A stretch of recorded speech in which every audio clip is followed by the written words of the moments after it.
नमस्कार दोस्तों, कैसे हैं आप सब लोग। उम्मीद करता हूँ इस लॉकडाउन का आप सही सदुपयोग कर रहे होंगे, बिना हताश हुए, बिना निराश हुए लगातार अपनी पढ़ाई में लगे हुए होंगे।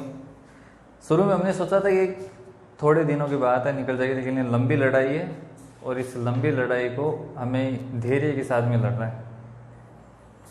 आपको पता होगा इस बीमारी से बड़े बड़े विकसित देश जूझ रहे हैं। अमेरिका जूझ रहा है, न्यूजीलैंड जैसे देश, इंग्लैंड जैसे देश वो जूझ रहे हैं।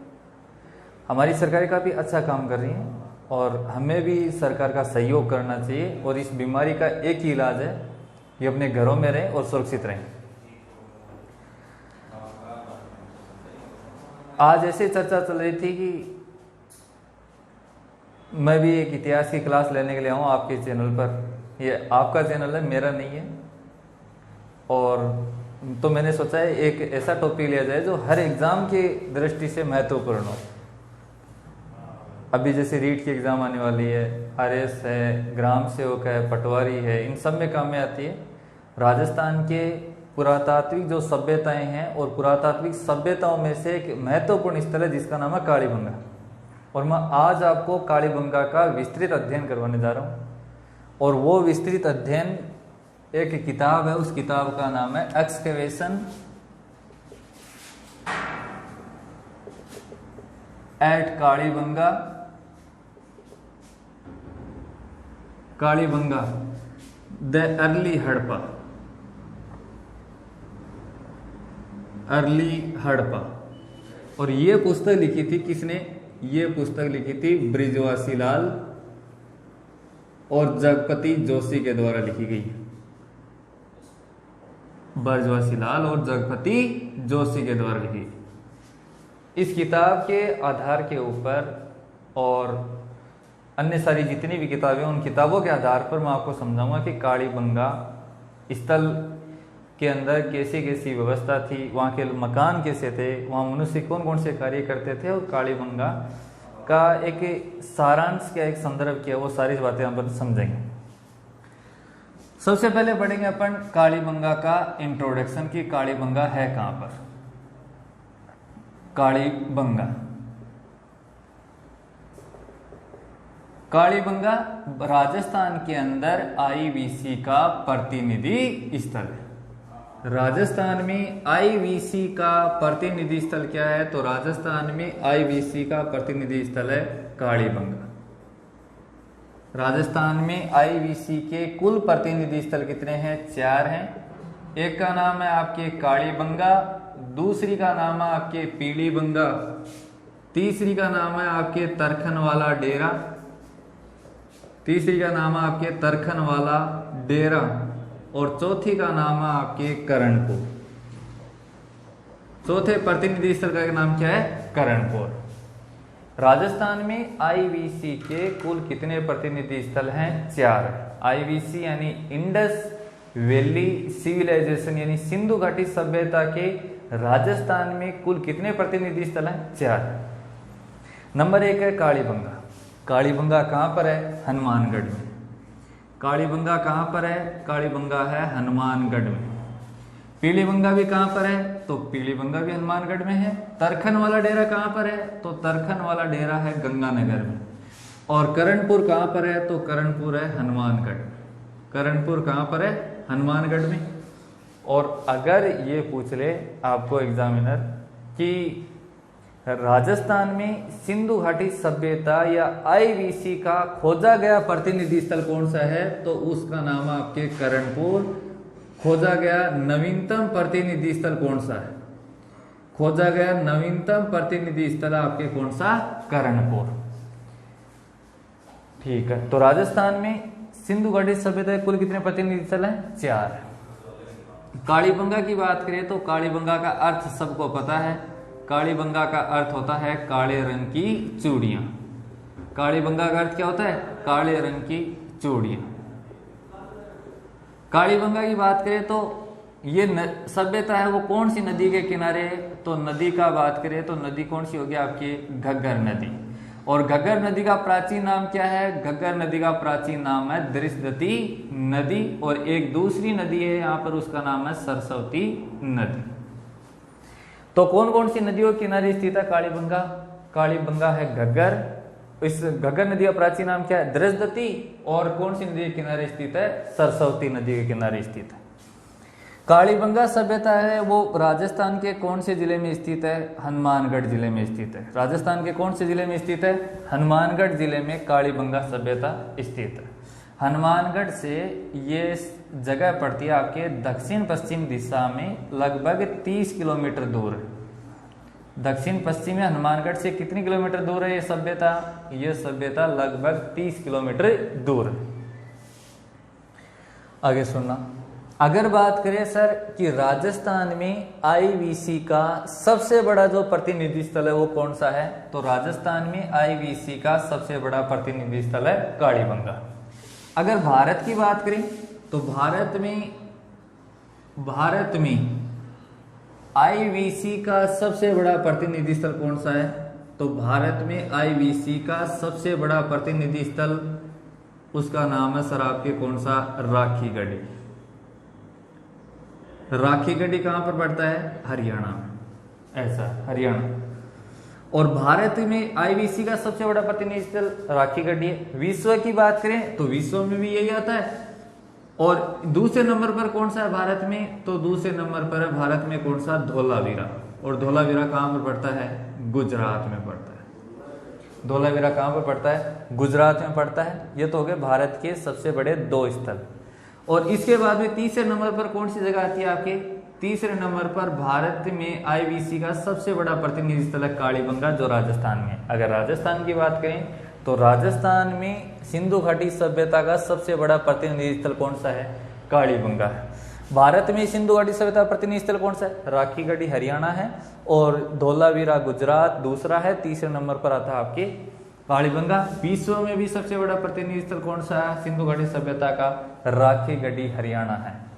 और राजस्थान में खोजा गया नवीनतम प्रतिनिधि स्थल कौन सा है? करणपुर। करणपुर कठे है हनुमानगढ़। कालीबंगा जो है, कालीबंगा की बात करें, आप पढ़ते हैं राजस्थान में पर्यटन। राजस्थान में पर्यटन में पढ़ते होंगे आप पुरातात्विक संभाग। और राजस्थान में पुरातात्विक संभाग कुल कितने हैं? 7 हैं।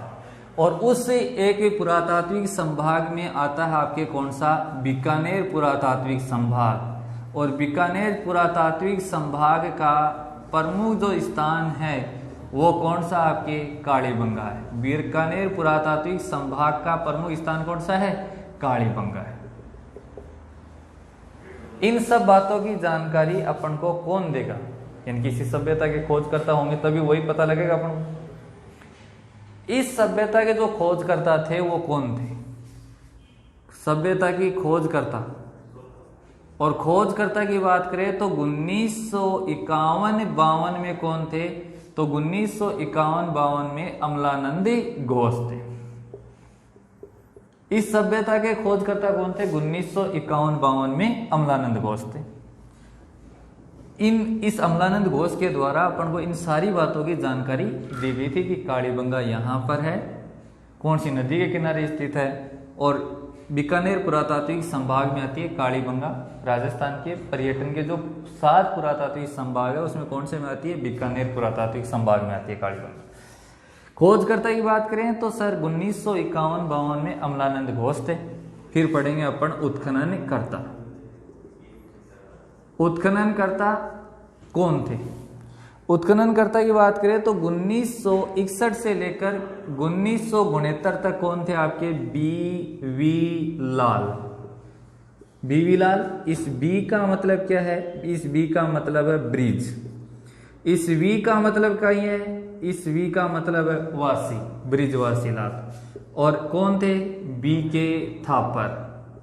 इस बी का नाम क्या है? बाल। और इस बी का नाम क्या है? कृष्ण। बाल कृष्ण थापर। बाल कृष्ण थापर और बी.वी. लाल यानी ब्रिजवासी लाल। इनके साथ में कौन थे? जगपति जोशी, जगपति जोशी और एम.डी. खर्रे थे। जगपति जोशी और कौन थे? एम.डी. खर्रे थे। ये हो गए उत्खनन करता। उसके बाद में दोबारा उत्खनन किया 2007 में, और 2007 में उत्खननकर्ता जो थे किसके नेतृत्व में किया गया था? रोमिला थापर के नेतृत्व में किया गया था। रोमिला थापर के नेतृत्व में 2007 में कालीबंगा का पुनः उत्खनन हुआ है। उसके बाद में बात आती है, ये तो हो गए खोजकर्ता, उत्खननकर्ता, सारी बातें आ गई। फिर अपन पढ़ते हैं कि कालक्रम। कालक्रम की बात करें तो कालक्रम किसी सभ्यता का कालक्रम है, किसी स्थान का कालक्रम निश्चित तौर पर लगभग एक पत्ती होती है, उसके आधार पर तय किया जाता है और उस पत्ती का नाम है C14 रेडियो कार्बन पत्ती। तो कालीबंगा का जो कालक्रम है वो बता रहे हैं कि विद्वान जिसका नाम था डॉक्टर D.P. अग्रवाल। और डॉक्टर D.P. अग्रवाल ने क्या कहा है? Doctor D.P. अग्रवाल ने कालीबंगा का कालक्रम C14 रेडियो कार्बन थेरेपी के अनुसार या C14 रेडियो कार्बन पद्धति के अनुसार कालीबंगा को कालक्रम कितना बताया है? तो कालीबंगा को कालक्रम बताया है 2300 BCE डाउन टू 1750 BCE। इसमें BCE का मतलब होता है ईसा पूर्व, ईसा पूर्व, ईसा पूर्व। और अगर इसकी फुल फॉर्म देखें, एग्जाम में बहुत बार आती है, इस BCE की जो फुल फॉर्म होती है वो होती है बिफोर क्रिश्चियन एरा। हिंदी में लिख देता हूं, बिफोर क्रिश्चियन एरा। जैसे सीटेट एग्जाम 2019 में पूछा गया था, बिफोर क्रिश्चियन एरा, ये इसकी फुल फॉर्म होती है। तो कालक्रम की बात करें तो कालक्रम कालीबंगा का C14 रेडियो कार्बन पत्ती के अनुसार कितना है? 2300 ईसा पूर्व से लेकर 1750 ईसा पूर्व, प्लस माइनस 50 होता रहता है। ये अलग अलग विद्वानों ने प्लस माइनस 50 बता दिया। अगर यहाँ पर प्लस 50 कर दिया तो ये सिंधु घाटी सभ्यता का हो जाएगा। आगे सुनना, कालक्रम हो गया डॉक्टर D.P. अग्रवाल ने C14 रेडियो कार्बन पत्ती के अनुसार कालीबंगा का कालक्रम 2300 ईसा पूर्व से लेकर 1750 ईसा पूर्व तक बताया। अब किसी भी, ये तो होगी बेसिक जानकारी कालीबंगा की।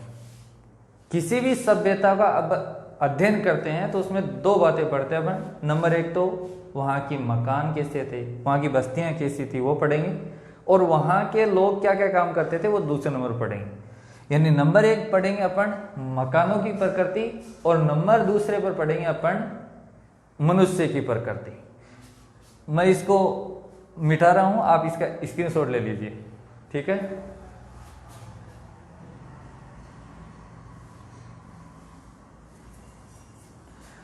ले लिया। अब आगे चलते हैं। अब अपन पढ़ेंगे कालीबंगा में मकानों की प्रकृति।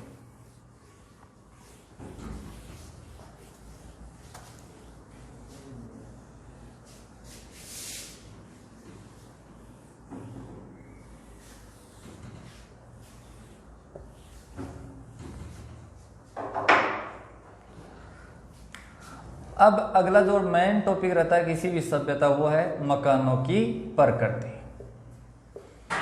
मकानों की प्रकृति की बात करें तो मैं आपको एक मैप से समझा रहा हूं। कालीबंगा मैप से समझा रहा हूं। जैसे अभी मैं आपको लेआउट बना रहा हूं कालीबंगा का, layout of Kalibangan, layout of Kalibangan. मैं ऊपर वाली किताब को मिटा देता हूं।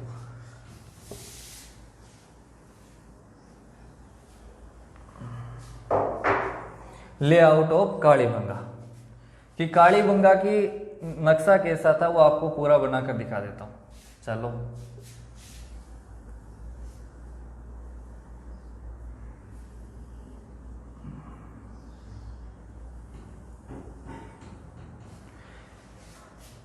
अब अगर बात करें, जैसे इस मैप को मैंने बनाया, अगर बात करें रीजनिंग की, रीजनिंग में ये दिशा कौन सी होती है? पूर्व। ये कौन सी दिशा होती है? पश्चिम। ये कौन सी होती है? उत्तर। और ये कौन सी दिशा होती है? दक्षिण होती है। अगर मैं बात करूं कि इस दिशा की, तो यह दिशा कौन सी होगी? यह दिशा होगी पूर्व दिशा। कौन सी दिशा होगी? पूर्व। अगर मैं बात करूं इस दिशा की, तो यह दिशा कौन सी होगी सर आपके? पश्चिम दिशा। ये कौन सी होगी? पूर्व। और ये कौन सी होगी? पश्चिम। अपन कह सकते हैं कि कालीबंगा में पूर्व तथा पश्चिम दोनों दिशा में क्या मिले हैं? मकान मिले हैं। कालीबंगा में पूर्व और पश्चिम दोनों दिशा में क्या मिले हैं? मकान मिले हैं। अब मैं आगे बात करूं ये जो मकान थे पश्चिम दिशा के जो मकान थे, ये पश्चिम दिशा के मकान कालीबंगा में किस पर बने हुए थे? ये ऊंचे चबूतरे पर बने हुए थे। कालीबंगा में पश्चिम दिशा के मकान ऊंचे चबूतरे पर या ऊंचे टीले पर स्थित थे। ऊंचे टीले पर स्थित है। अगर किसी गांव की स्थिति देखें अपन, तो गांव का एक हिस्सा क्या होता है? नीचे की तरफ, और एक गांव का ऊपर उठा हुआ हिस्सा होता है, उसको अपन ने बोल दिया टीला, यानी पश्चिम दिशा में क्या था? टीला। अब ये दूसरी साइड वाला क्या होगा? निचला शहर होगा। निचले शहर की बात करें तो पूर्व दिशा में क्या था? निचला शहर था। निचला शहर पूर्व दिशा को कहा गया। आगे सुनना, ये जो पश्चिम दिशा वाला था, इस पश्चिम दिशा वाला के चारों ओर, पश्चिम दिशा के जितने भी मकान थे या जो टीला था, उस टीले के चारों ओर क्या थी? बनी हुई थी एक दोहरी रक्षा प्राचीर बनी हुई थी। क्या बनी हुई थी? बोलो। दोहरी रक्षा प्राचीर बनी हुई थी इस पश्चिम दिशा के मकानों के चारों। पश्चिम दिशा के मकानों के चारों ओर क्या बनी हुई थी? दोहरी रक्षा प्राचीर। दोहरी यानी कि 2 मीटर चौड़ी। प्राचीर समझ रहे हो ना? प्राचीर मतलब दीवार बनी हुई थी, रक्षा दीवार बनी हुई थी। उसकी चौड़ाई कितनी थी? 2 मीटर उसकी चौड़ाई थी। कितनी मीटर थी उसकी चौड़ाई? 2 मीटर उसकी चौड़ाई थी। कालीबंगा में पूर्व और पश्चिम दोनों दिशाओं में मकान मिले। पश्चिम दिशा के मकानों के चारों ओर दोहरी रक्षा प्राचीर बनी हुई थी। दोहरी रक्षा प्राचीर की चौड़ाई कितनी थी? 2 मीटर थी। आगे सुनना, अब नॉर्मल सामान्य सी बात है, अपन कह सकते हैं कि कालीबंगा में जो राजा रानी थे वो किस दिशा में रहेंगे? तो सीधी सी बात है, जो वीआईपी लोग होते हैं, वीआईपी लोग ऊंचे टीले पर स्थित, टीले पर स्थित मकान थे उन पर रहेंगे। और सामान्य आम आदमी जैसे अपने जैसे लोग हैं, गरीब आदमी, वो किधर रहेंगे? पूर्व दिशा में। यानी पूर्व दिशा में किन का निवास था? सामान्य जन का निवास था। पूर्व दिशा में किन का निवास था? सामान्य जन का निवास था। और पश्चिम दिशा में किन का निवास था? वीआईपी लोगों का निवास था। वीआईपी लोग किन को बोलेंगे यहाँ पर अपन? राजा और रानी को बोलेंगे। किसको बोलेंगे? राजा और रानी को वीआईपी लोग कहेंगे। समझा पाया मैं यहाँ तक सर? अगर समझा पाया तो जैसे ही वीडियो खत्म हो लाइक कर देना। आगे सुन, पूर्व दिशा में सामान्य जन का निवास था, पश्चिम दिशा में वीआईपी लोग यानी राजा रानी का निवास था। अब राजा रानी ये तो है नहीं कि अपने जैसे गरीब आदमी झोपड़ी होती है उसमें रहेंगे। अब राजा रानी रहेंगे तो उनके निवास स्थान दुर्ग कहलाते हैं। तो राजा रानी रहते हैं किन में? दुर्ग। तो पश्चिम दिशा का जो एरिया था उसको दुर्ग कहा गया, उसे क्या कहा गया है? कोट कहा गया। कालीबंगा में दुर्ग अथवा कोट पश्चिम दिशा में स्थित था। समझा पाया मैं यहाँ तक? आगे सुनना, अब अगर इस पश्चिम दिशा की बात करें तो अब पश्चिम दिशा में कैसे कैसे मकान बने हुए थे? जैसे एक जगह ये हो गई, एक ये हो गई आपकी, एक ये हो गई। जैसे ये कोई एक शहर है, उसकी कॉलोनी बनी हुई है। एक कॉलोनी होगी ये। सबसे पहले नगर का अध्ययन कर लेते हैं, बाद में एक मकान का अध्ययन करेंगे हम। एक कॉलोनी ये, एक ये, एक ये और एक ये बीच की तरफ जो आपको जगह दिख रही है, ये बीच की जो जगह है वो कालीबंगा में प्रवेश करने का या दुर्ग में प्रवेश करने का रास्ता था। ये क्या है? दुर्ग में प्रवेश करने की सड़क थी या रास्ता? प्रवेश करने का रास्ता था। और इस रास्ते को मुख्य सड़क कहा गया। इसे क्या कहा गया? मुख्य सड़क। और इस मुख्य सड़क को कहते थे राजपथ। क्या बोलते थे मुख्य सड़क को? इस मुख्य सड़क को कहा गया है राजपथ। और इस राजपथ की जो चौड़ाई थी वो कितनी थी? इस राजपथ की चौड़ाई थी 9.15 मीटर। राजपथ की चौड़ाई कितनी थी? 9.15 मीटर। कालीबंगा में मुख्य सड़क को क्या कहा गया है? राजपथ कहा गया। आगे सुनना, ये देख रहे हो आप, अन्य सड़कें थी, इन्हें क्या कहा गया है? अन्य सड़कें कहा गया। और इन अन्य सड़कों की जो चौड़ाई थी वो कितनी थी? 5.5 मीटर चौड़ाई थी। कितनी चौड़ाई थी इनकी? बोलो। 5.5 मीटर। अन्य सड़कों की चौड़ाई 5.5 मीटर थी और मुख्य सड़क की जो चौड़ाई थी वो कितनी थी? 9.15 मीटर। आगे सुनना, अब आप देख रहे हैं जैसे ये जगह देखना, एक ये आकृति देखना, एक ये आकृति देखना, एक ये आकृति देखना। अगर नॉर्मली बोल रहे अपन तो ऐसी आकृति को अपन क्या बोलते हैं गणित में? ऐसी आकृति को अपन बोलते हैं गणित में समकोण। बोलते नहीं बोलते? ऐसी आकृति को क्या बोलते हैं गणित के अंदर अपन? समकोण बोलते हैं। अगर समकोण की बात करें तो ये सड़क जा रही है और ये किसके ऊपर काट रही है? समकोण के ऊपर काट रही है। हम कह सकते हैं कि कालीबंगा के अंदर सड़कें किन के ऊपर काटती थी? समकोण, यानी कि 90 डिग्री पर काटती थी। कालीबंगा में सड़कें किन पर काटती थी बोलो? तो कालीबंगा में सड़कें समकोण पर काटती थी। और इसी पद्धति को दोस्तों आप कहते हो, क्या कहते हैं इसी पद्धति को बोलते हैं ग्रिड जालक पद्धति। इसी को क्या बोलते हैं? ग्रिड जालक पद्धति। और ये जो पूरा का पूरा जो नक्शा बना हुआ है, इन सड़कों का जो जाल बना हुआ है, ये सारा का सारा, इस जाल को क्या बोलते थे? Oxford therapy. इसी को क्या बोलते हैं? ऑक्सफोर्ड पद्धति, इसी को कहा गया है। आगे सुनना, समझा पाए मैं यहां तक? ठीक है। उसके बाद में बात आती है अपने क्या होता है, जैसे नॉर्मल ये एक कॉलोनी का एक घर है, ठीक है। इस घर का जो मुख्य दरवाजा होता था, अपने क्या होता है? अपने मैडम कहती है कि घर का जो दरवाजा होना चाहिए वो गली में खुलना चाहिए। और कालीबंगा के लोगों का जो घर का जो मुख्य प्रवेश द्वार होता था वो सड़क के विपरीत दिशा में होता था। किधर होता था? सड़क के विपरीत दिशा में मुख्य द्वार। और ये मुख्य द्वार किसका है? घर का। घर का मुख्य द्वार कौन सी दिशा में होता था? सड़क के विपरीत दिशा में होता था। ठीक है जी, आगे सुनना। उसके बाद में बात करें अपन आगे की कहानी। आगे की कहानी की बात करें तो अपन ने पश्चिम दिशा की सारी बातें पढ़ ली। एक बात और बता देता हूं मैं, यहां पर कालीबंगा के अंदर अपन को क्या मिले हैं? गोलाकार कुएं मिले हैं। कालीबंगा के अंदर अपन को क्या मिले हैं? गोलाकार कुएं के प्रमाण भी मिले हैं। गोलाकार कुएं के प्रमाण अपन को कहां से मिले हैं? कालीबंगा से मिले हैं।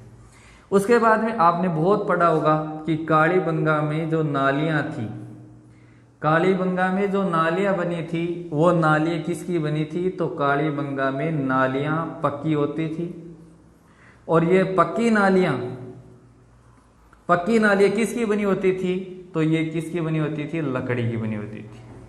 कालीबंगा में पक्की नालियां किन की बनी होती थी? लकड़ी की बनी होती थी। अब ये बनाते कैसे थे? जैसे अपन नॉर्मल शहरों में देखते हैं कि जो सीवरेज वाले जो पाइप होते हैं, जो सीमेंट वाले बड़े बड़े देखे होंगे आपने, और कई ऐसे भी पाइप होते हैं जिसके अंदर अगर कार ड्राइव करके लेकर जाएं तो पूरी फैमिली को घुमाकर अंदर तक जा सकते हैं। पूरी जो सीवरेज वाले पाइप होते हैं, ये इनके पास में सीवरेज वाली ऐसी कोई टेक्निक तो थी नहीं। ये क्या करते थे? बड़े बड़े जो पेड़ होते थे उन पेड़ों को काट लेते थे और उस पेड़ का जो तना होता था, उस पेड़ के तने को अंदर से क्या कर लेते थे? ये लोग खोखला कर लेते थे। अंदर से लोग खोखला कर लेते थे और उस खोखले करके उस पेड़ को नाली के रूप में प्रयोग करते थे। यानी कि पक्की नाली किसकी बनी होती थी? लकड़ी की। और दोस्तों कैसे बनाते थे? कैसे बनाते थे? तो वृक्ष के तने को खोखला करके। कैसे बनाते थे? वृक्ष के तने को खोखला करके ये क्या बनाते थे? नालियां बनाते। समझा पाए मैं यहां तक? अब देखो उसके बाद में आगे की तरफ कहानी चलते हैं। फिर ये पश्चिम दिशा की सारी बातें हो चुकी, अपन पूर्व दिशा में चलते हैं। पूर्व दिशा की बात करें, हम पढ़कर आए हैं कि पश्चिम दिशा के चारों ओर 2 मीटर चौड़ी रक्षा प्राचीर थी। हालांकि पूर्व दिशा के और भी कई किताबों में लिखा हुआ है कि पूर्व दिशा की जो दीवार थी वो कितनी मीटर चौड़ी थी? आपके 1 मीटर चौड़ी दीवार थी पूर्व दिशा की। समझा पाए मैं यहां तक? तो पूर्व और पश्चिम दिशा की लगभग सारी बातें कंप्लीट हो चुकी।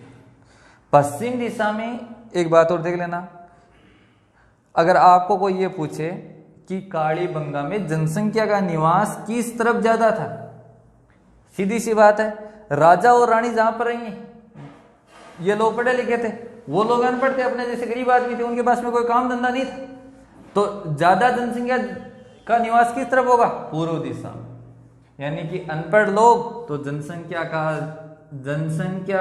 निवास ज्यादा, यानी पूर्व दिशा में जनसंख्या का निवास क्या था? ज्यादा था। और पश्चिम दिशा में जनसंख्या का निवास क्या था? कम था। जनसंख्या निवास कम। समझा पा मैं यहाँ? ये तो हो गई कालीबंगा में मकानों की प्रकृति में अगर एक नगर की संरचना कैसी थी। अब अपन समझेंगे दोस्तों कि एक मकान की प्रकृति कैसी थी। एक मकान लेते हैं, एक घर को ले लेते हैं। अब हमने क्या लिया, एक घर को लिया। जैसे ये कोई घर है, ये घर का क्या है, मुख्य प्रवेश द्वार है। कालीबंगा में क्या है कि अपने जैसे नॉर्मल घर बने होते हैं, घर के ऊपर एक घर और होता है, जकान अपन नॉर्मल लोकल लैंग्वेज में बोलते हैं चौबारो या माड़ियो बोला करना। कालीबंगा के अंदर जो चौबारो या करतो, जो माड़ियो या करतो, उसको बोला गया, उन मकानों को कहा गया प्रथम तल के मकान। उन्हें क्या कहा गया, प्रथम तल के मकान कहा गया। और आपने जो चौबारा है भी चौबारा का चारों में खिड़कियां खूब लागेडी रहती है, नहीं रहती? रहती। इन मकान, ये जो प्रथम तल के मकान थे कालीबंगा में, आ मकाना के प्रथम तल का मकाना का ऊपर कोई खिड़की को नहीं, प्रथम तल के मकान पर कोई खिड़की नहीं थी। ऐसी जगह कहां पर मिली अपन को, कालीबंगा, खिड़की नहीं थी। अब मकानों के जो गेट होंगे, मकानों के जो गेट थे कालीबंगा में, गेट मतलब किवाड़, मकानों के जो किवाड़ थे कालीबंगा में, मकानों के किवाड़ कैसे बने थे, किवाड़ थे एक पल्ले के। कैसे बने थे बोलो, एक पल्ले के किवाड़ थे कालीबंगा के अंदर। प्रथम तल के मकान, कोई खिड़की नहीं। कालीबंगा के अंदर जो मकान थे उनके जो गेट होते थे, दरवाजे होते थे, किवाड़ एक पल्ला का। आगे बात समझे। और इन मकानों को बनाने के लिए किन का प्रयोग किया गया, ईंटों का प्रयोग किया गया। किन का प्रयोग किया गया, ईंटों का प्रयोग किया गया। अब ईंटों के प्रयोग की बात करें तो अपन को एक ईंट की साइज ध्यान में रखनी है कि एक ईंट की साइज क्या थी। एक ईंट की साइज थी 4:2:1 थी। एक ईंट की साइज कितनी थी, 4:2:1 थी। कालीबंगा के मकानों में फर्श में अलंकृत ईंटों का भी प्रयोग किया गया है। अलंकृत का अर्थ होता है डिजाइन की हुई। डिजाइन एक इंग्लिश वर्ड है जिसका हिंदी अर्थ क्या होता है, अलंकृत। अलंकृत ईंटों का प्रयोग किया गया है कहां पर, आपके कालीबंगा। तो कालीबंगा में ये थी आपके मकानों की प्रकृति। और ये जो मकानों की प्रकृति बनाई है, कभी मेरे पीछे पड़ जाओ आप, ये एक विद्वान था जिसका नाम था डॉक्टर स्टुअर्ट पिगट। और मैंने आपको किसके अनुसार समझाई है, डॉक्टर स्टुअर्ट पिगट के अनुसार समझाई। समझा पा मैं यहां तक? उम्मीद करता हूं आपको ये समझ में आ गई होगी। और आप इसका स्क्रीनशॉट ले लो, मैं साइड में हो रहा हूं।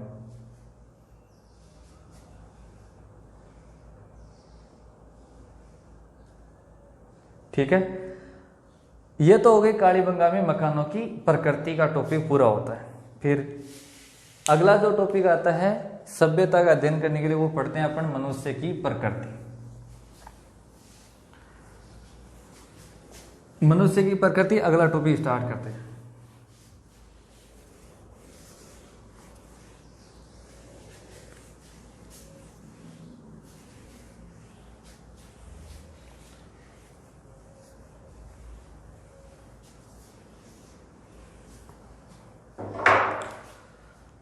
मनुष्य की प्रकृति।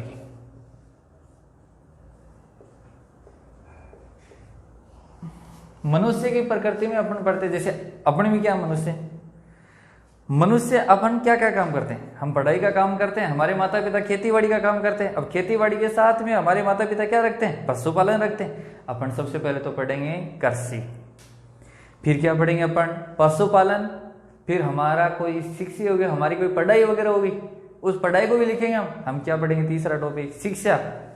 फिर हमारा कोई धर्म वगैरह होगा, उस धर्म के बारे में पढ़ेंगे। और धर्म कर्म होने के बाद में हमारा क्या होता है, सारे क्रियाक्रम करने के बाद में हमारा स्वादान मतलब हम मर जाएंगे तब हमारा क्या होगा, अंतिम संस्कार किया जाएगा, हमें जलाए जाएंगे। हिंदू धर्म में और मुस्लिम धर्म में दफनाया जाता है, उसको क्या बोलते हैं, स्वादान पढ़। अब अपन पढ़ेंगे कालीबंगा में मनुष्य की प्रकृति।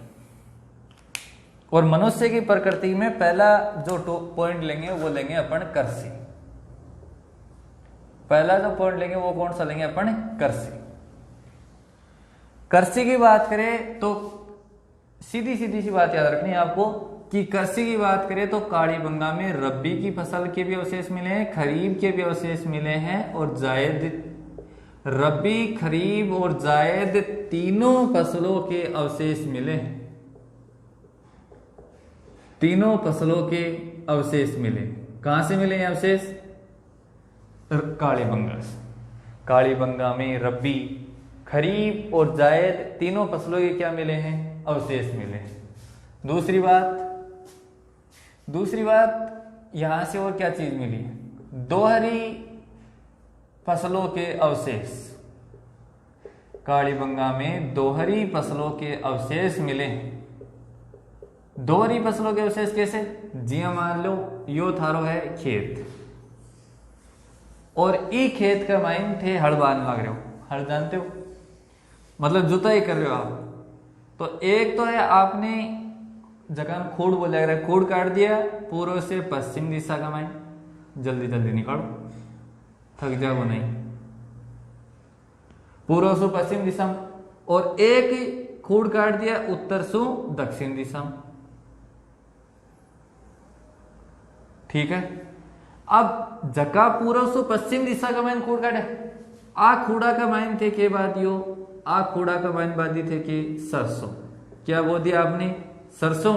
और जका उत्तर से दक्षिण ने काटा खूड़, उनमें क्या बादी? उनमें आपने बोल दिया चना। तो चना और सरसों इस प्रकार की फसल को अपन क्या बोलते हैं? दोहरी फसल। इस प्रकार की फसल को क्या कहा जाता है? दोहरी फसल कहा जाता है। कृषि की बात करें तो रबी, खरीफ और जायद तीनों फसलों के अवशेष मिले हैं। दोहरी फसल के अवशेष कहां से मिले अपन को? कालीबंगा से मिले। आगे सुनना। उसके बाद में अपन को खेत जोतने का हल नहीं मिला है। कहां से? कालीबंगा से। लेकिन जुते हुए खेत के अवशेष मिले हैं। जुते हुए खेत के अवशेष, और वो भी विश्व में पहली बार जुते हुए खेत के अवशेष कहां से मिले हैं? कालीबंगा से, और विश्व में पहली बार। लेकिन खेत जोतने का हल को नहीं मिले। जोतने का हल को नहीं मिलो।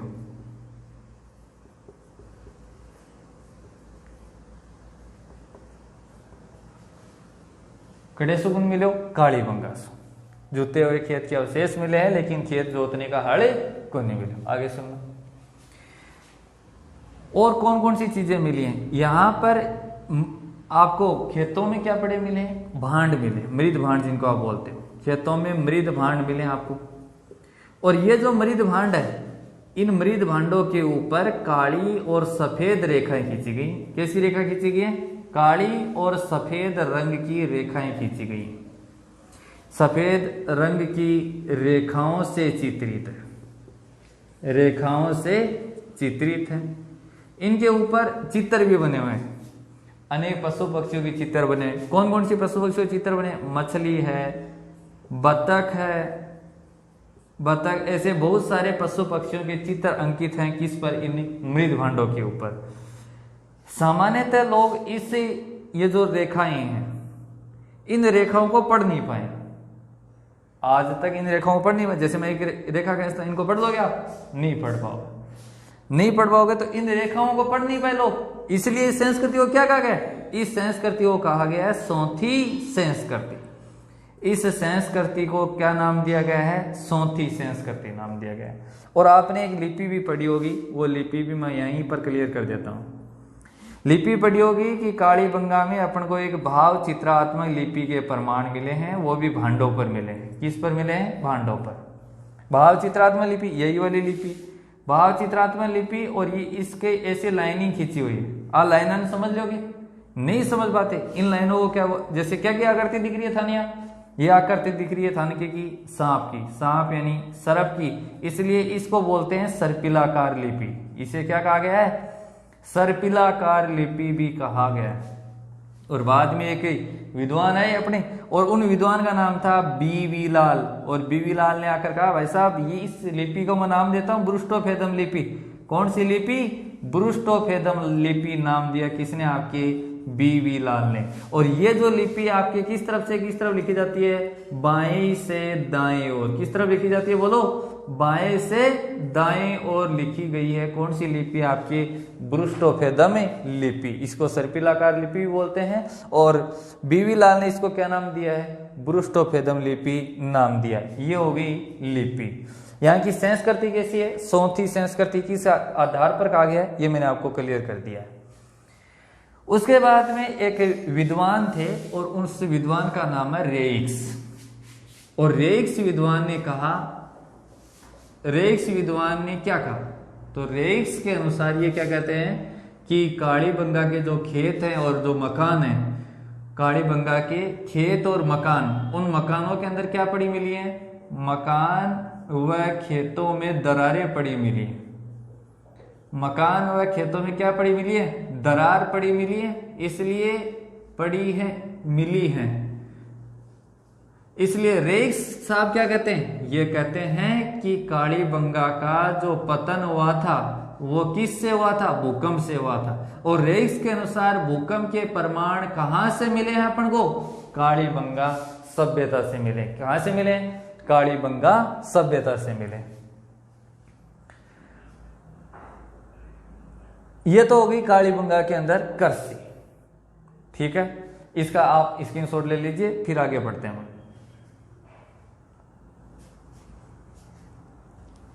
ले लिया, अब आगे चलते हैं। कृषि हो गया। कृषि के बाद में अब खेती बाड़ी करते हैं तो अपन क्या रखते हैं? पशु रखते हैं। उन पशुओं का अध्ययन करेंगे। यानी दूसरा जो टॉपिक पढ़ेंगे अपन, वो कौन सा पढ़ेंगे? पशुपालन।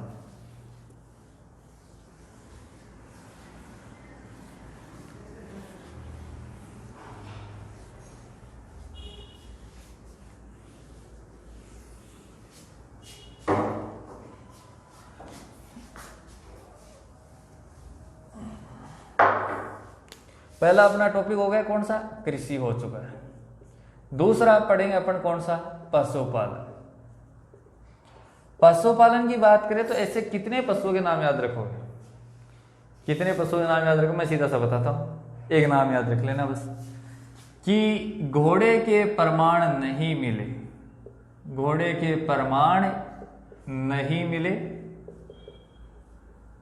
बाकी सभी के, बाकी सभी के प्रमाण मिले। सभी के प्रमाण, यानी कि घोड़े को छोड़ देंगे तो कालीबंगा के लोग सभी पशु पक्षियों से क्या थे? परिचित थे। और इसके प्रमाण अपन को मिले हैं मृद भांडों पर। किस पर मिले? मृद भांडों पर, यानी कि भांडों पर, भांडों पर पशु पक्षियों के चित्र अंकित हैं। किनके चित्र अंकित हैं? पशु पक्षियों के चित्र अंकित है, अंकित है। अगर भांडों के ऊपर पशु पक्षियों के चित्र अंकित हैं तो हम कह सकते हैं कि कालीबंगा के जो मृद भांड थे वो कैसे मृद भांड थे? वो मृद भांड चित्रित मृद भांड थे। कैसे मृद भांड थे? चित्रित मृद भांड थे। कहाँ के? आपके कालीबंगा के। समझा पाया मैं यहां तक? ये हो गया अपना कौन सा पॉइंट? पशुपालन। इसमें एक बात याद रखनी है कि कालीबंगा के लोग घोड़े से परिचित नहीं थे, बाकी सभी पशुओं से क्या थे? परिचित थे। समझा पाया मैं यहां तक सर? आगे देखना। उसके बाद में तीसरा जो पॉइंट है अपन लेते हैं शिक्षा का। शिक्षा की बात करा तो कालीबंगा के जो लोग थे, यहाँ के लोग, मतलब नॉर्मल आपको समझाऊं तो कालीबंगा के लोग चीरफाड़ का काम करते थे। और आपने अड़े चीरफाड़ को काम कौन करे? डॉक्टर। और डॉक्टर जो चीरफाड़ करता है उसको क्या बोलते हैं? ऑपरेशन बोलते हैं। उसको क्या बोलते हैं अपन? शल्य चिकित्सा बोलते हैं। और शल्य चिकित्सा के जनक कौन थे? सुश्रुत थे सबसे पहले। तो ऑपरेशन शिक्षा के प्रमाण मिले कहां से अपन को? कालीबंगा से। कालीबंगा की शिक्षा क्या हो गई? ऑपरेशन शिक्षा। और अपने डॉक्टर क्या किया होता है ऑपरेशन शिक्षा के लिए? अरे डॉक्टर बनेगा तो उसको क्या करनी पड़ेगी? एमबीबीएस। क्या करनी पड़ती है उसको? एमबीबीएस करनी पड़ती है। ऑपरेशन शिक्षा, आप इसी को चिकित्सा को दूसरा नाम दे सकते हैं शल्य चिकित्सा के प्रमाण। किसके प्रमाण मिले हैं? शल्य चिकित्सा के प्रमाण मिले हैं। कहां से मिले ये प्रमाण? शल्य चिकित्सा के प्रमाण मिले अपन को कहां से? कालीबंगा से। और ये प्रमाण कैसे मिले? जैसे मैं नॉर्मली वो प्रमाण कैसे मिले? एक खोपड़ी मिली है और उस खोपड़ी के अंदर और उस खोपड़ी के अंदर सुनी बनाई ना, ठीक। उस खोपड़ी के अंदर कितने छेद मिले अपन को? उस खोपड़ी के अंदर अपन को 6 छेद मिले। कितना छेद मिले? 6। 3 4 5 6। कितना छेद मिले उस खोपड़ी के अंदर? उस खोपड़ी के अंदर अपन को 6 छेद मिले। और इस छेद, कितने छेद मिले अपन को? 6 छेद मिले। और इसको इंग्लिश में बोलते हैं अपन ट्रेफिनेशन थेरेपी। इसको इंग्लिश में क्या बोलते हैं अपन? ट्रेफिनेशन थेरेपी या ट्रेफिनेशन पद्धति के प्रमाण या शल्य चिकित्सा के प्रमाण अपन को कहां से मिले हैं? कालीबंगा से मिले। समझा पाए मैं यहाँ तक? शिक्षा की बात करें तो कालीबंगा के लोगों की शिक्षा कैसी थी? ऑपरेशन शिक्षा यानी एमबीबीएस, और एमबीबीएस थी। और किसके प्रमाण मिले? शल्य चिकित्सा के प्रमाण मिले। एक खोपड़ी के अंदर क्या मिले? 6 छेद मिले। एक खोपड़ी में कितने छेद मिले हैं? तो कालीबंगा में एक खोपड़ी में 6 छेद मिले। उसके बाद में बात आती है ऑपरेशन शिक्षा शल्य चिकित्सा के प्रमाण। एक खोपड़ी में 6 छेद मिले हैं। यहाँ की जो पत्ती थी, इसलिए इस पत्ती को इंग्लिश में क्या बोलते हैं? ट्रेफिनेशन थेरेपी कहा जाता है। ये होगी इनकी शिक्षा। इस पशुपालन और शिक्षा का आप स्क्रीनशॉट ले लीजिए, फिर मैं आगे बढ़ाता हूं। समझा पाए मैं यहाँ तक सबको? ले लिया? आगे चलते हैं। तो अपने 3 टॉपिक हो गए। पहला मनुष्य की प्रकृति में पहला जो टॉपिक था उसका नाम था कृषि। दूसरा था पशुपालन। तीसरा अपन ने पढ़ा कौन सा? शिक्षा। तीसरा हमने कौन सा पढ़ा है? शिक्षा पढ़ा है। और चौथा जो हमने पढ़ा है, उस चौथा हमने पढ़ा नहीं है, अभी पढ़ेंगे, उसका नाम है आपके धर्म। धर्म की बात करें तो एक बात आपको याद रखनी, एक नाम आएगा धर्म में कि यहां से अग्निकुंड। धर्म की बात करें तो यहां से क्या याद रखना आपको? अग्निकुंड। अग्निकुंड की बात करें तो अग्निकुंड यानी कि ऐसा कुंड जिसके अंदर अग्नि जल रही हो या अग्नि जली हुई हो। तो अग्नि तो तभी जलेगी जब अपन हवन वगैरह करवाएंगे, और हवन को क्या बोलते हैं? यज्ञ। इस अग्निकुंड का दूसरा नाम आप लिख सकते हो यज्ञ कुंड। क्या नाम लिख सकते हैं सर आप? यज्ञ कुंड। अगर सर ओवरऑल सिंधु घाटी सभ्यता की हम अगर बात करें तो उस सिंधु घाटी सभ्यता में अपन को 2 जगह से अग्निकुंड के साक्ष्य मिले। एक तो लोथल से मिले हैं। लोथल कहां पर? आपके गुजरात में है। और एक आईवीसी का जो दूसरा स्थल है उसका नाम क्या है? आपके कालीबंगा। दूसरा कालीबंगा है। कालीबंगा से अपन को किसके प्रमाण मिले? यज्ञ कुंड के प्रमाण मिले। अपन कह सकते हैं, मैं यहां पर लिख देता हूं कि लोथल के समान यहां से, लोथल के समान यहां से 7 अग्निकुंड के प्रमाण मिले। अग्निकुंड के प्रमाण या साक्ष्य मिले। लोथल के समान यहां से 7 अग्निकुंड के साक्ष्य मिले। कहां से मिले? कालीबंगा से। आगे सुनना, यहां से किसका चिन्ह मिला है अपन को? यहां से स्वास्तिक का चिन्ह मिला है। किसका चिन्ह मिला है? स्वास्तिक का चिन्ह मिला है। कहां से मिला है? कालीबंगा से। नेक्स्ट पॉइंट, अगला जो पॉइंट आएगा वो क्या है? यहां से कुछ अपन को मोहरे वगैरह मिल रही है, मैं बता देता हूं थोड़ी बहुत बातें। मोहरे, अब एक जो मोहर मिली है उस मोहर के ऊपर किसका चित्र बना हुआ है? व्याघ्र का चित्र बना हुआ है। व्याघ्र का चित्र अंकित है। किसका चित्र अंकित है? बोलो, व्याघ्र का चित्र। और एक जो मोहर मिली अपन को, उस मोहर के ऊपर मातृ देवी की प्रतिमा अंकित है। मातृ देवी की मोहरें मिली है। और किसकी मोहरें मिली है अपन को? व्याघ्र की मोहरें मिली। तो धर्म की अगर बात करें तो लोथल के समान कालीबंगा से 7 अग्निकुंड अथवा यज्ञ कुंड प्राप्त हुए हैं। स्वास्तिक का चिन्ह मिला है, मोहरे मिली है, व्याघ्र का चित्र जिन पर अंकित है, और मातृ देवी की मोहरे मिली हैं।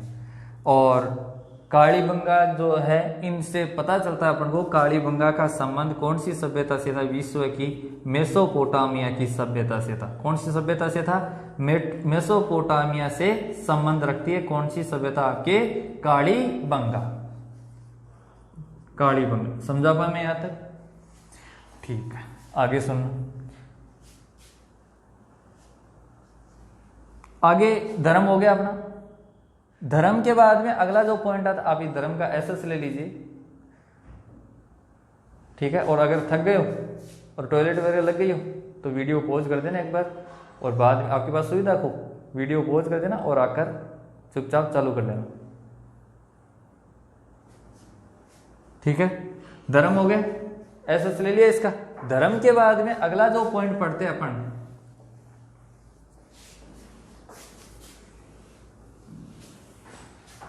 धर्म के बाद में अगला जो पॉइंट पढ़ते हैं वो पॉइंट होता है अपना नंबर 5वां, समाधान।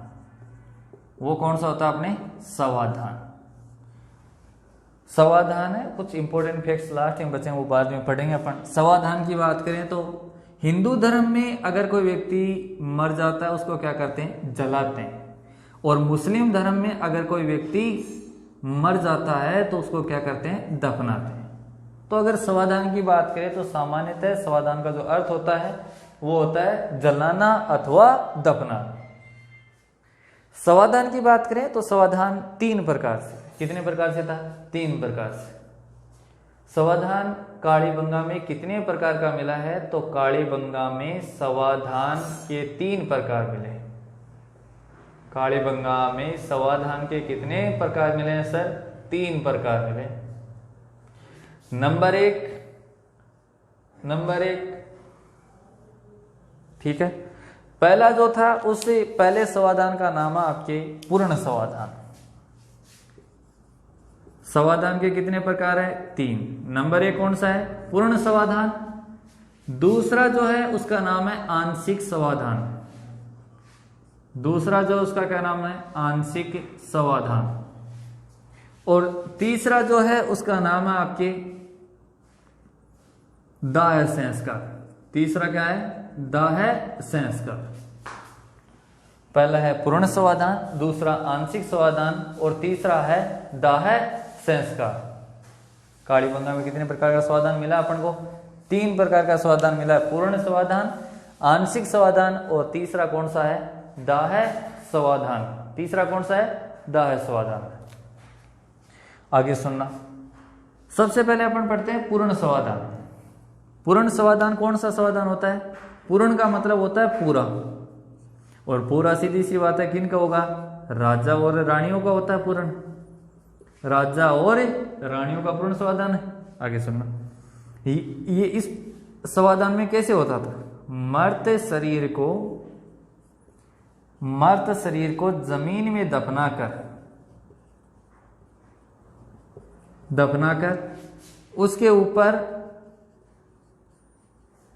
उसके ऊपर कब्र बना देते थे। कब्र नहीं, सॉरी, समाधि बना देते थे। समाधि बना देते थे। समाधि बना देते थे, ठीक है। जैसे मिस्र के लोग करते थे। मिस्र के लोग करते थे। राजा और रानियों का होता था मर्द शरीर को जमीन में दफनाकर उसके ऊपर क्या बना देते थे? समाधि बना देते, जैसे मिस्र के लोग करते थे, मिस्र के समान। अब ये आंशिक इनका होता था। आंशिक का मतलब होता है आधा अधूरा। आधा अधूरा जो समाधान था वो किन का होता था? आम आदमी, अपन जैसे गरीबों का होता। अपन जैसे गरीबों क्या करते थे? ये लोग अपन जैसे गरीब जैसे मर जाते थे, अपन जैसे गरीबों को गंडकड़ों के सामने पटक देते थे। क्या के सामने पटक देता? गंडकड़ा के सामने। आम आदमी, और आम आदमी के साथ में किसके प्रमाण मिले? कुत्ता। यानी कि मर्द शरीर को जानवरों के सामने छोड़ देते थे। जानवरों के सामने छोड़ देते थे। छोड़ देते थे जानवरों के सामने, तथा बचे अवशेषों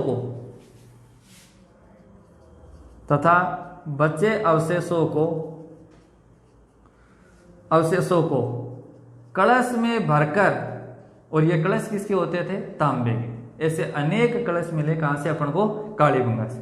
कलश में भरकर जमीन में गाड़ देते थे।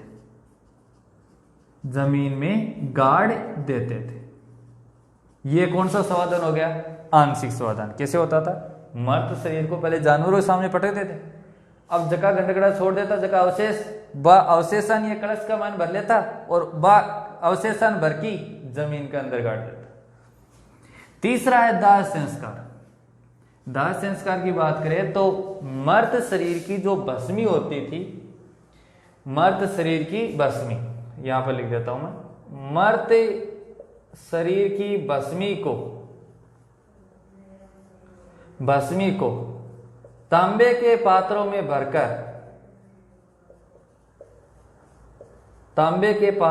भरकर रख देते थे और इनको भी कहां पर गाड़ देते थे?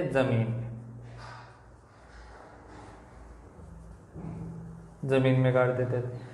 दाह संस्कार की बात करें तो मर्द शरीर की भस्मी को तांबे के पात्रों में भरकर रख देते थे, बाद में इसको जमीन में गाड़ देते। ऐसे अनेक तांबे के पात्र मिले, कहां से? अपन को कालीबंगा से। यह था कालीबंगा का समाधान। उम्मीद करता हूं मैं आपको अच्छे से समझा पाया इस टॉपिक को। तो कालीबंगा में कितने प्रकार का समाधान मिला है? 3 प्रकार का। आप इसका एसएस ले लीजिए और बाद में अपन आगे पढ़ते हैं इंपॉर्टेंट फैक्ट्स कालीबंगा से रिलेटेड। ठीक है, आगे चलते हैं अपन।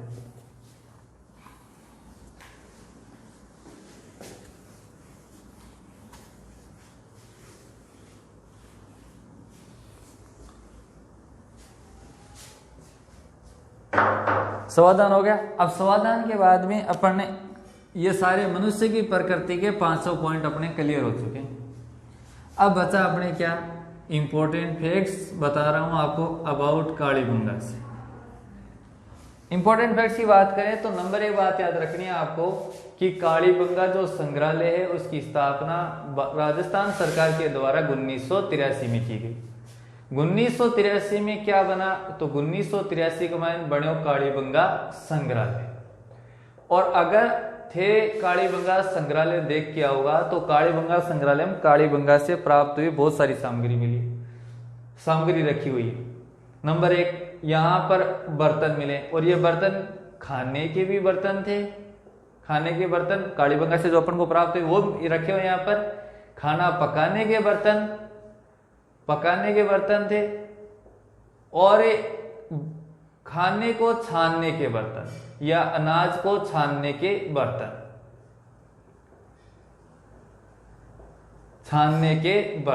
कहां से मिले हैं? कालीबंगा से।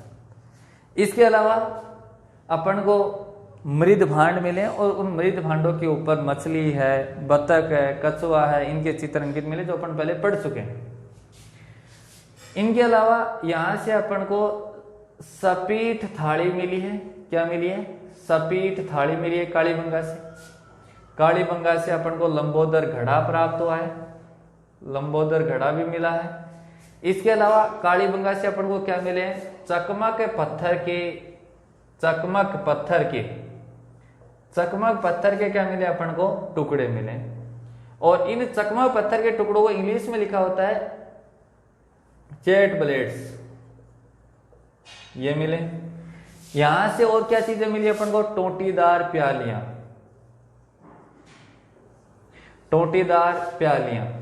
और इन टोटीदार प्यालियों को दोस्तों आप पढ़ते हो अंग्रेजी में कि इनको क्या कहा गया है? इन्हें कहा गया है फीडिंग कप्स। इन्हें क्या कहा गया है? फीडिंग कप्स कहा गया है। टोटीदार प्यालियों को क्या कहा गया है? इंग्लिश में फीडिंग कप्स बोलते हैं। इसके अलावा चकमक पत्थर के तोलने के बाट मिले हैं। तोलने के क्या मिले हैं? कालीबंगा से बाट प्राप्त हुए हैं जो कालीबंगा संग्रहालय में रखे हैं। इसके अलावा अपन को क्या चीज मिली है? तांबड़ा पत्थर के प्रमाण मिले हैं। तांबड़ा पत्थर जिसको इंग्लिश में बोलते हैं कार्नेशन। ठीक है, तांबड़ा पत्थर के प्रमाण अपन को कहां से मिले? कालीबंगा से मिले। आगे सुनना। इसके अलावा अपन को शतरंज की गोटियां मिली है। क्या मिला है? शतरंज की गोटियां मिली है। तो अपन कह सकते हैं कि कालीबंगा के लोग मनोरंजन के लिए कौन सा खेल खेलते थे? लगभग शतरंज का खेल खेलते थे। ये मनोरंजन के लिए शतरंज की गोटियां मिली है। किसके लिए? मनोरंजन के लिए काम में आती थी। इसके अलावा बात करें अपन इसके अलावा बात करें अपन शतरंज की गोटी होगी मनोरंजन के लिए, और कौन सी चीज मिली है यहां से? कांचली मिट्टी, कांचली मिट्टी, कांचली मिट्टी जिसे क्या बोलते हैं इंग्लिश में फाइन्स कहते हैं, के प्रमाण मिले हैं कहां से अपन को? कालीबंगा से। और कालीबंगा को एक विद्वान थे जिसका नाम था डॉक्टर दशरथ शर्मा। डॉक्टर दशरथ शर्मा ने कालीबंगा को क्या कहा है? आईवीसी की तीसरी राजधानी कहा। क्या कहा है? आईवीसी की तीसरी राजधानी। किसको कहा है? कालीबंगा को। किसने कहा यह बात? किसने कहा है? डॉक्टर दशरथ शर्मा ने कहा। समझा पाया मैं? ये इंपॉर्टेंट फैक्ट्स थे कालीबंगा के जो आपको याद रखने हैं। और ये कहां पर रखे हुए हैं? सारे के सारे उपकरण कालीबंगा संग्रहालय में जो 1983 में बना था। आगे सुनना, इसका एसएस ले लीजिए आप, आगे पढ़ते हैं फिर बाद में। फिर पढ़ते हैं अपन कि कालीबंगा के पतन के क्या कारण थे। कालीबंगा के पतन के क्या कारण थे?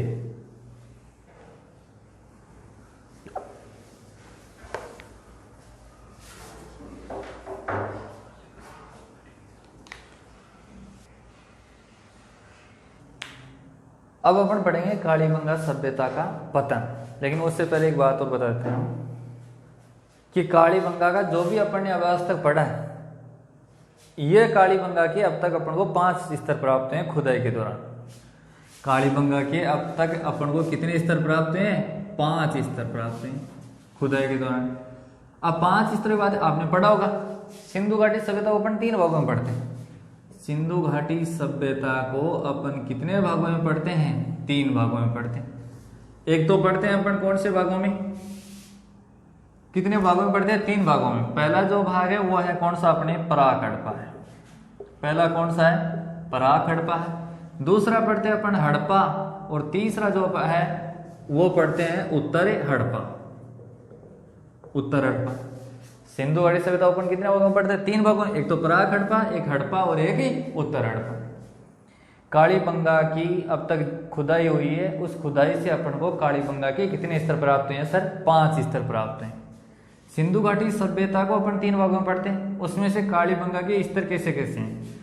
प्रथम जो 2 स्तर हैं, एक तो प्रथम और एक है द्वितीय, वो तो कालीबंगा के प्रथम और द्वितीय स्तर हैं कालीबंगा के, वो तो किस हड़प्पा के हैं? पराक हड़प्पा के। और फिर बचे आपके 2 हड़प्पा और उत्तर हड़प्पा, इसके हैं 3 नंबर, 4 नंबर और 5 नंबर स्तर। तो कालीबंगा के तीसरे, चौथे और 5वें स्तर कौन से काल के हैं? हड़प्पा और उत्तर हड़प्पा काल के हैं। और पराक हड़प्पा के कौन से हैं? प्रथम और द्वितीय स्तर के। तो खुदाई के दौरान अपन को कालीबंगा के अब तक कुल कितने स्तर प्राप्त हुए हैं सर? 5 स्तर। प्रथम 2 पराक हड़प्पा के हैं और अंतिम 3, 4, 5 ये हड़प्पा और उत्तर हड़प्पा के हैं। समझा पाए में आता है? अब अपन करवाएंगे कालीबंगा सभ्यता का पतन। तो इसका एसएस ले लो, ठीक है। अब देखो, अब अपन पढ़ेंगे कालीबंगा सभ्यता का पतन कैसे हुआ। कालीबंगा सभ्यता का पतन कैसे हुआ? तो अनेक विद्वानों ने अनेक मत रखे कालीबंगा के पतन के कारण। कालीबंगा के पतन के कारण कौन कौन से विद्वान ने कालीबंगा का पतन कैसे कैसे बताया, समझते हैं। सबसे पहले आते हैं अपने कौन? केनेडी महोदय। केनेडी महोदय क्या कहते हैं?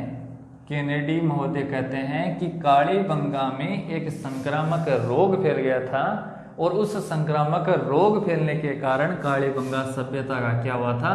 पतन हुआ था। किस कारण हुआ था? संक्रामक रोग के कारण कालीबंगा सभ्यता का पतन हुआ था। ये बात कौन कहते हैं? आपके केनेडी महोदय कहते हैं। उसके बाद में अगले आते हैं आपके 2 नंबर पर, जिनका नाम है अमलानंद घोष। और अमलानंद घोष साहब ने कहा कि कालीबंगा सभ्यता का जो पतन हुआ है वो कालीबंगा की क्या हुई थी? जलवायु परिवर्तन हो गई थी। और जलवायु परिवर्तन के कारण कालीबंगा सभ्यता का क्या हुआ? पतन। तो जलवायु परिवर्तन के कारण कालीबंगा सभ्यता का पतन बताते हैं कौन? आपके अमलानंद घोष बताते हैं। फिर आते हैं नंबर 3, उस साहब का नाम है रेग्स साहब, और मैंने इस रेग्स की चर्चा आपको पहले कर चुका हूं। आपको ध्यान हो तो रेग्स ने, जब हमने कृषि पढ़ी थी उस कृषि में मैंने बताया था कि रेग्स के अनुसार कालीबंगा के मकान और खेतों में क्या मिली है? दरारें पड़ी मिली। इसलिए रेग्स साहब कहते हैं कि कालीबंगा में भूकंप के प्रमाण मिले। और रेग्स साहब ने वही बात कही कि कालीबंगा सभ्यता का जो पतन है वो कैसे हुआ था? भूकंप के कारण कालीबंगा सभ्यता का क्या हुआ था? पतन हुआ था। भूकंप के कारण कालीबंगा सभ्यता का पतन हुआ था। उसके बाद में बात आती है आपके नंबर 4। चौथे साहब है जिनका नाम है डेल्स, और ये डेल्स साहब क्या कहते हैं? डेल्स कहते हैं कि नदियों के मार्ग परिवर्तन के कारण, नदियों के मार्ग परिवर्तन के कारण कालीबंगा सभ्यता का क्या हुआ है? पतन हुआ। ये बात कौन कहते हैं? डेल्स कहते हैं नदियों के मार्ग परिवर्तन के कारण सभ्यता का पतन हुआ। और पांचवा थे आपके कौन? डीपी अग्रवाल। और डीपी अग्रवाल क्या कहते हैं? डीपी अग्रवाल कहते हैं कि घग्गर नदी के सूखने के कारण कालीबंगा सभ्यता का क्या हुआ था? पतन हुआ था। ये कहते हैं आपके कौन? डीपी अग्रवाल। तो कालीबंगा सभ्यता के पतन के कारण है। केनेडी महोदय क्या कहते हैं? केनेडी महोदय कहते हैं कि कालीबंगा सभ्यता का पतन संक्रामक रोग के कारण हो। अमलानंद घोष कहते हैं कि कालीबंगा सभ्यता का पतन जलवायु परिवर्तन के कारण हुआ। रेग्स साहब कहते हैं कि कालीबंगा सभ्यता का पतन भूकंप के कारण हुआ। डेल साहब कहते हैं कि नदियों के मार्ग परिवर्तन के कारण कालीबंगा सभ्यता का पतन हुआ। और डीपी अग्रवाल कहते हैं घग्गर नदी के सूखने के कारण कालीबंगा सभ्यता का क्या हुआ था? पतन हुआ था। तो ये थी कालीबंगा की एक समग्र अध्ययन। कालीबंगा का आपने पूरा अध्ययन किया है। एक लंबी यात्रा थी कालीबंगा की जो हमने पूरी तय कर ली है, और उम्मीद करता हूँ आपको कालीबंगा अच्छे से समझा पाया मैं। धन्यवाद। अपने घरों में सुरक्षित रहें।